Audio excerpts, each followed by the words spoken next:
লাখ টাকা ইনকাম করা কতটা যে কষ্ট সেটা যে করে সেই বোঝে।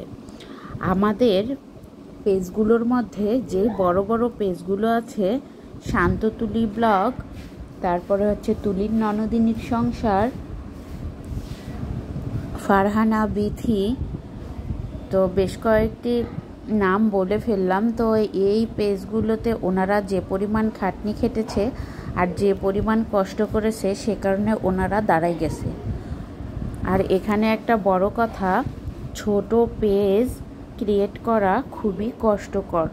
যদি কিনা আমি এই পর্যায়ে না আসতাম তাহলে জানতে পারতাম না যে একটা পেজ চালানো কতটা কষ্টকর।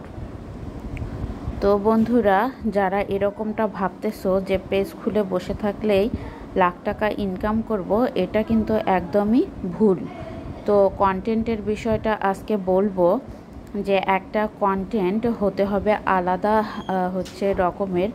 কারোর কন্টেন্ট কারোর সাথে মিল যেন না থাকে। হ্যাঁ, আপনি অন্যেরটা দেখে একটু অভিজ্ঞতা নিতে পারেন বা শিখতে পারেন, কিন্তু চেষ্টা করবেন যে নিজের মতো করে একটু অন্য রকম করে করার জন্য।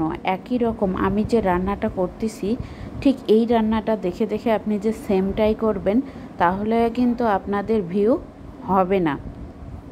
তো অবশ্যই চেষ্টা করতে হবে যে নিজেদের মতো অন্য রকমের একটু ভিডিও বানানোর জন্য, যাতে মানুষের আকর্ষণ হয়।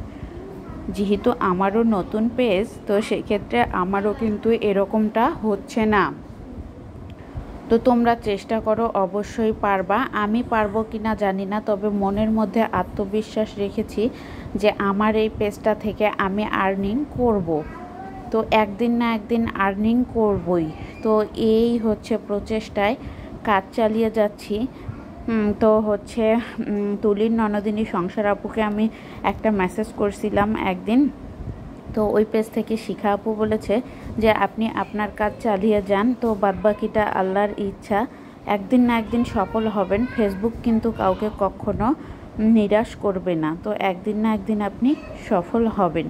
তো বন্ধুরা, যারা এরকমটা বলতেছো যে লাখ টাকা ইনকাম পেজ খুলেই, এটা কিন্তু ঠিক না, এটা অনেকটাই কষ্টকর।